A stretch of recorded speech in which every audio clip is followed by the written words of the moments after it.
Assalamualaikum. Welcome to GradMeds. Today the topic of discussion is tuberculosis.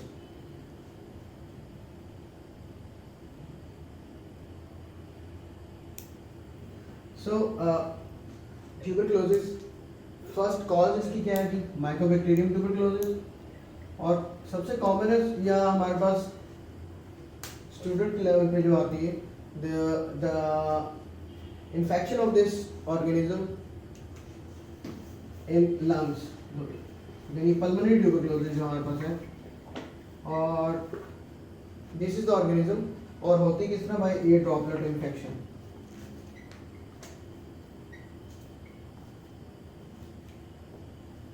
यहाँ पे आप लोग लेवल पे एक चीज याद रखना लाजमी है कि what is latent tuberculosis and what is active. हम जानते हैं कि जब माइकोबैक्टीरियम का ऑर्गेनिज्म बॉडी के अंदर होता है तो देन इम्यूनिटी कम्स इन, क्या कर लेती है, इसको क्वारंटाइन कर लेती है किसी कोने में। That's why granulomas form. और जब खाली आपकी चेस्ट कैविटी के अंदर एक ग्रैनुलेटस लीजन बन जाती है, we call it Ghon focus, और यही अलॉन्ग विद दैट जब हाल लिम्फ नोड भी इन्वॉल्व होते हैं, we call it Ghon complex. ये उस वक्त है जब इम्यूनिटी इज एक्टिव, सिर्फ और सिर्फ आपके पास, और ऑर्गेनिज्म को इन्होंने क्या कर लिया, क्वारंटाइन कर लिया एक कोने में। तो आपके पास क्या आता है कि patient is non infective, patient can not transmit the infection, patient doesn't have any symptoms at all, but just he or she has this organism that is quarantined somewhere. अब क्या इसका मतलब है कि this patient can in the future can get active tuberculosis and can transmit the infection. ये कब होगा, जब immunity is compromised.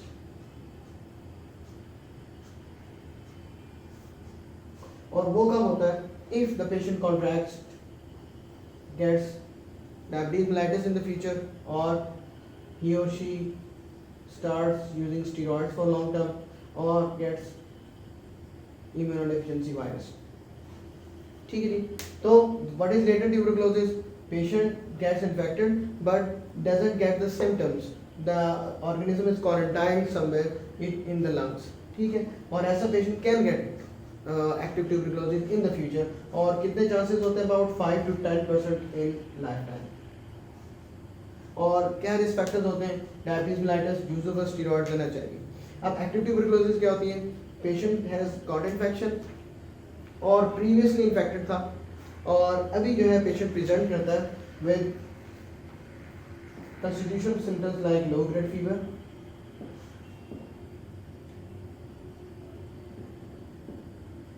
Weight loss, और वेट लॉस कितना सिग्निफिकेंट होता है जी, it is 10% in 6 months, not less than that। ठीक है, और दूसरा जो हमारे पास होता है कि नाइट स्वेट्स होता है, ड्रेंचिंग नाइट स्वेट्स होते हैं, कंस्टिट्यूशन सिम्पटम, और पेशेंट आता है प्रोडक्टिव कफ के साथ, एंड माइट ही और शी हैज हेमाटाइटिस एज वेल। और याद रखिए, जब भी आपके पास कोई प्रोडक्टिव कफ हो that lasts for more than 2 to 3 weeks and he or she has fever, do think about tuberculosis, ठीक है, and expect and when you make the suspicion of tuberculosis, get a chest x-ray to rule out। ठीक है, अच्छा आपके पास ये आ गया, patient आपके पास आया है with productive cough for more than 2 to 3 weeks and with this night sweats, weight loss and low grade fever, you are suspecting that this is the patient of tuberculosis। तो how to practically examine this patient? आप देखते हैं patient looks sick, but just looking at it, swallow C appearance आती है patient की, ठीक है जी।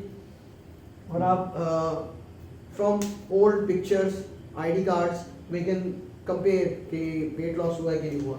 Then हम क्या देखते हैं कि जो we can admit the patient, और we just record by ourselves कि पेशेंट इस फेब्राइल लो ग्रेड फीवर हमारे पास आ रहा है। ठीक है, अलॉन्ग विद दैट हम चेस्ट की सिम्टम्स क्या देखते हैं, चेस्ट के sign sorry,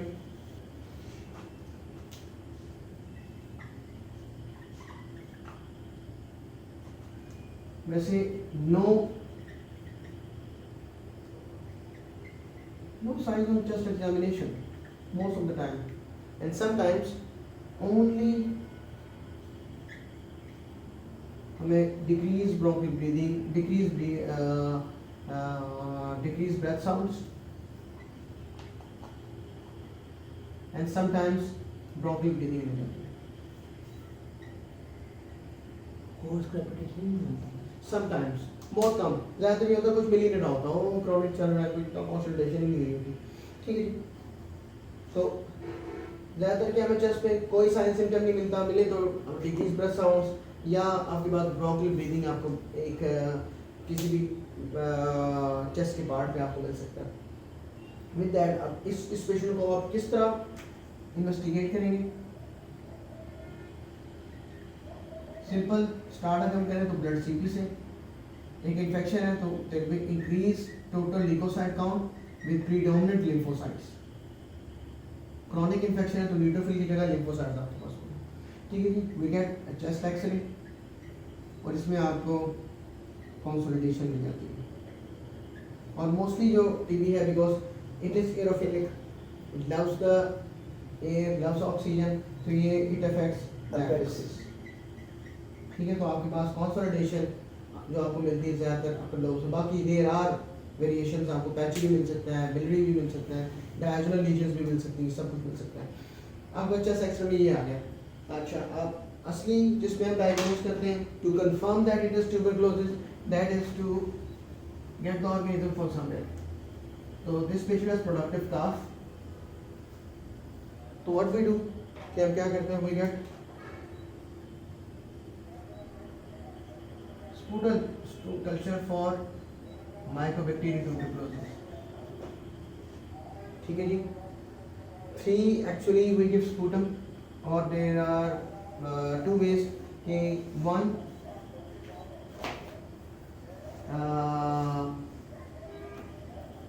sample on empty stomach, सुबह चाय के बाद, and second after 2 hours after breakfast.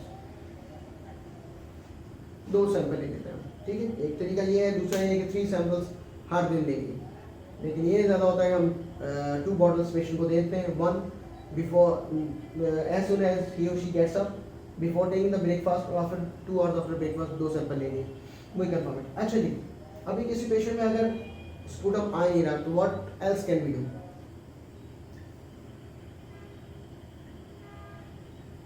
अच्छा जी, ट्रीटमेंट सबसे पहले what are the general measures? ये 6 आवर्स से ज़्यादा पेशेंट के साथ टाइम नहीं गुजारना, ठीक है। कमरे में खिड़की के पास रहना है कि एक कमरे में ज़्यादा लोग ना रहे, ठीक है। नो फूड रिस्ट्रिक्शन, की गुड डाइट, ठीक है, ठीक है। Eating utensils should be separate जब तक पेशेंट स्पुटम नेगेटिव नहीं होता, ठीक है जी। तीसरा क्या है कि नो किसिंग, सॉरी, ठीक है, सेपरेट रूम, ठीक है। दूसरा आपने ये बताना होता है कि avoid contact mostly less than 5 years of patient children of less than 5 years and the adults that are greater than 60 years, ठीक है। आपका ये आ गया। Now you have to start the treatment and you have to counsel the patient that treatment should be up to 6 months and the treatment of whole this duration should be completed no matter what, ठीक।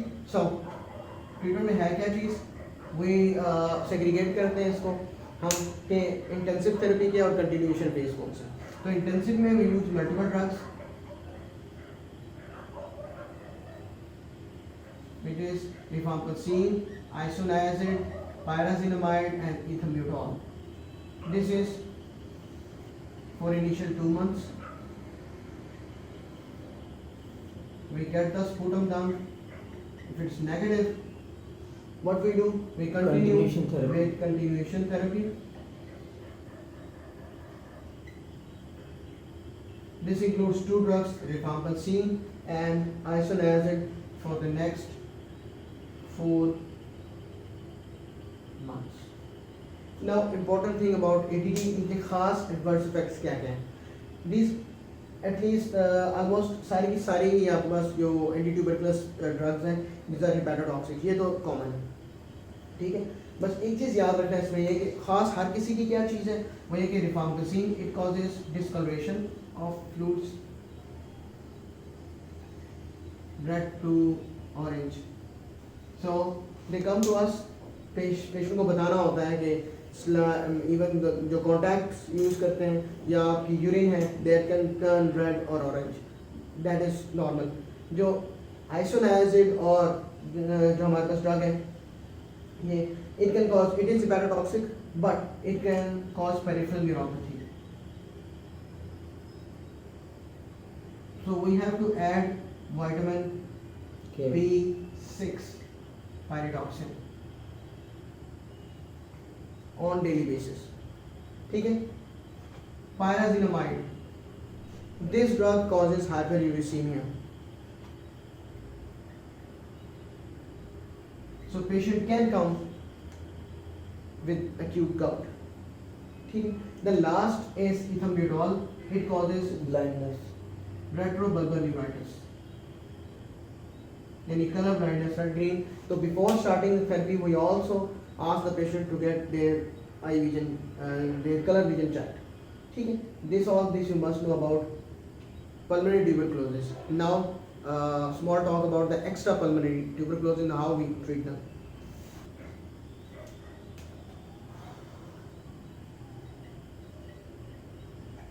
So extra pulmonary tuberculosis, we start with tuberculosis, Meningitis. lymphadenitis. ठीक है. These patients come with the constitutional symptoms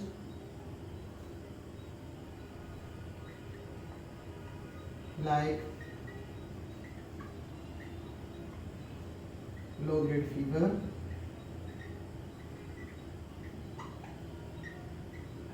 weight loss,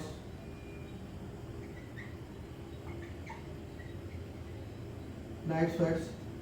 Along with that, there is painless swelling of lymph nodes. And mostly कौन से वाले involve होते हैं हमारे पास? The clavicle, cervical and the supraclavicular lymph nodes.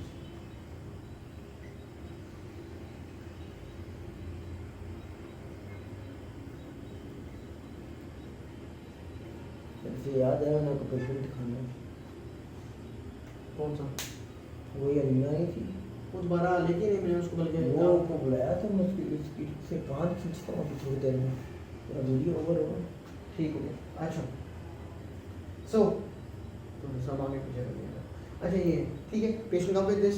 अब इसमें क्या आपने करना होता है डायरेक्ट, इसमें और हम डीप पे नहीं जाएंगे. ठीक है. एक्स्ट्रा पल्मोनरी सीधा सीधा जाएंगे. ठीक. इसमें how to investigate this patient, what we do is और एग्जामिनेशन हमारे पास नॉन टेंडर होते हैं, हमने बात ऐसे कर दी वैसे कि नॉन टेंडर लिम्फ नोड्स होते हैं. ठीक है. They might be matted together और might lead to sinuses and leaking, sinuses बन जाती है. अच्छा, इन्वेस्टिगेशन इस तरह के पेशेंट की हम किस तरह करेंगे? FNAC. Yes, fine needle aspiration or a biopsy. ठीक है. What we expect, we get caseous granuloma plus minus that organism. Then we're done with the all the investigations. हम कह सकते हैं कि this is tuberculous lymphadenitis. How to treat this patient? वही continuation 6 months की. ठीक है. 6 months of anti-tuberculous therapy. Same जिस तरह हमने पहले किया था कि 2 मंथ्स के लिए आपने इंटेंसिव फेज रखना है एंड 4 मंथ्स के लिए कंटिन्यूएशन फेज, ठीक है, सेम।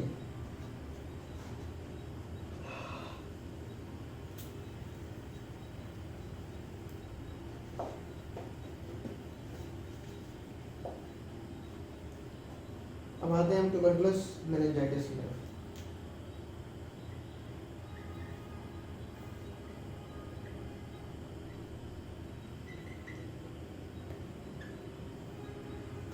ठीक है, this patient they have the constitutional symptoms, along with that they might come with headache,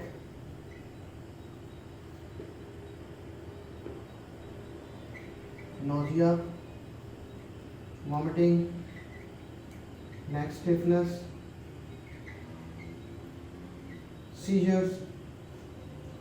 Patient can come with this, and on examination we can get the signs of meningeal irritation, that is neck rigidity, panic sign, Brzezinski sign. ठीक है, तो what we do to investigate this patient? So investigation of choice is a lumbar puncture, and we see the cerebrospinal fluid routine examination.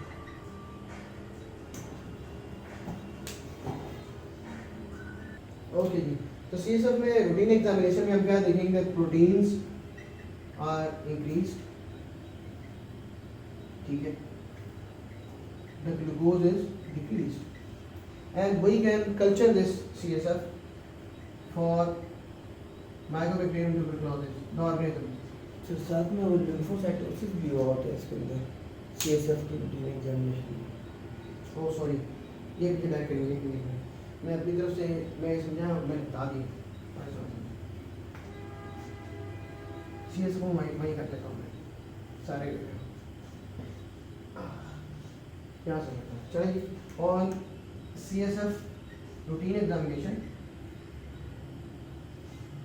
there is lymphocytosis, first feature of infection.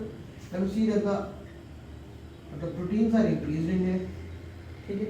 तीसरी चीज जो हमारे पास आ जाती है वो ये है कि ग्लूकोज इज कंज्यूम्ड, और we can actually culture the CSF to get mycobacterium tuberculosis, ठीक है।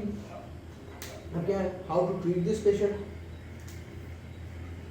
Treatment is same ATT, but the duration, the intensive phase is same, 2 months. 2 months का होता है intensive phase, ठीक है, but the continuation 10 months 10 months के लिए, ठीक है। And one addition in the treatment of tuberculous meningitis is that we give steroids in the initial 3 months. Okay जी, abdominal tuberculosis।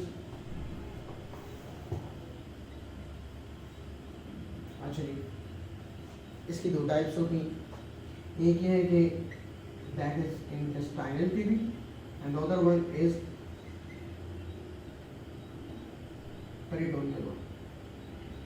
सो इंटेस्टाइनल TB आपके पास किस तरह प्रेजेंट करती है? पेशेंट आपके पास आता है with constitutional symptoms,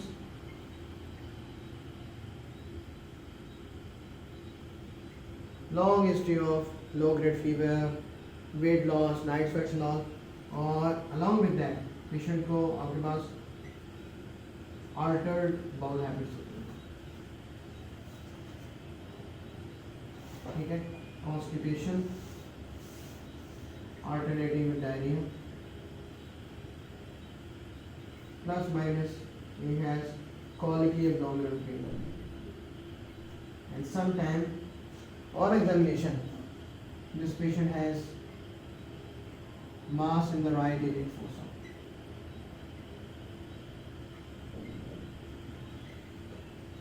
ठीक है, how I investigate a patient with intestinal tuberculosis?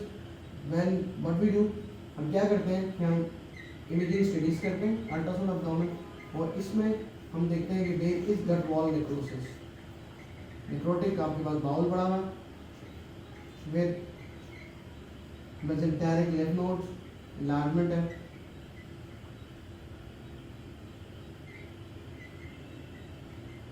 And what we do, we take a biopsy of the bowel laparoscopically, and we get the mycobacterium tuberculosis, or if there is, or या आपके पास जो caseous granuloma of the mass, ठीक है। And then when we come to the treatment, it's same, we have to give ATD for about 6 months. So, turning to peritoneal tuberculosis.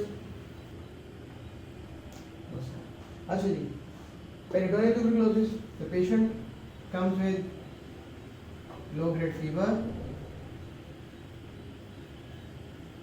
night sweats, weight loss, as I said before, कि 10% in 6 months, along with that abdominal distension होती है and discomfort है। और हम examination भी क्या चीज़ देखते हैं, to get fluid thrill is positive। हम कंफर्म करते हैं इसे by ultrasound abdomen if there is fluid in the peritoneal cavity, and then हम करते हैं एसाइटिक टैब। हम इसमें देखते हैं, एक तो एसाइटिक टैब के पास एग्जीक्यूटिव आता है कि proteins are greater than 3.0 grams, एक चीज़ आ रही है, और दूसरा इसमें आपके पास प्रीडोमिनेंट सेल्स जो आ रहे हैं that are lymphocytes, greater than 80% आ रहे होते हैं, ऑलमोस्ट 90% आ रहे होते हैं हमारे पास, और फिर we can culture that to get the mycobacterium tuberculosis.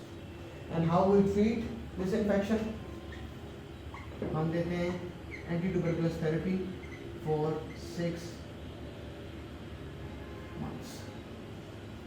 ठीक है जी, चलो ये दूसरी ज़्यादा साफ है।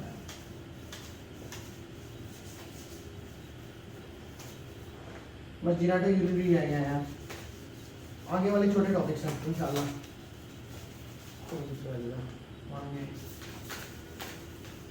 ये एक वीडियो 30 मिनट्स की होगी। इसको हम इस तरह कर सकते हैं ना, ट्यूबरकुलोसिस मेरी को अलग कर दिया आम के साथ और एक्स को अलग। ठीक है, देन जीनाइटो यूरिनरी ट्यूबरकुलोसिस। अब how the patient presents with recurrent UTIs, with weight loss, lethargy and low grade fever. How we investigate on the lines of कि हमारे पास UTI है, हम क्या करेंगे, यूरिनरी के अंदर we get pustules, लेकिन when we get the culture of the urine, because recurrent हमारे पास हो रहे हैं, what we get, sterile pyuria, no growth। यहाँ पे हमारे पास एक क्लू आता है कि this is tuberculosis। हम क्या करते हैं, कोई ना कोई और क्लू देखने की कोशिश करते हैं कि किसी और जो हमारे पास को प्राइमरी इन्फेक्शन तो नहीं पड़ा। हम क्या करते हैं, we get chest X-ray of this patient कि कोई एक्टिव लीजन तो नहीं पड़ेगी। Even we also want to test the tuberculin test, just get a clue। ठीक है जी, we also get the ESR greater, very high, like more than 80, we can get a clue। तब हम क्या करते हैं कि फिर हम यूरिन को दोबारा कल्चर करवाते हैं, ठीक है, with to culture just for Mycobacterium tuberculosis, and when it turns out to be positive, How we treat this patient? Anti-tuberculosis therapy, same 2 months of intensive regime, 4 months of continuation therapy for a period of 6 months. The last, tuberculous pericarditis, we have covered it in cardiology topic. That's all about extrapulmonary tuberculosis.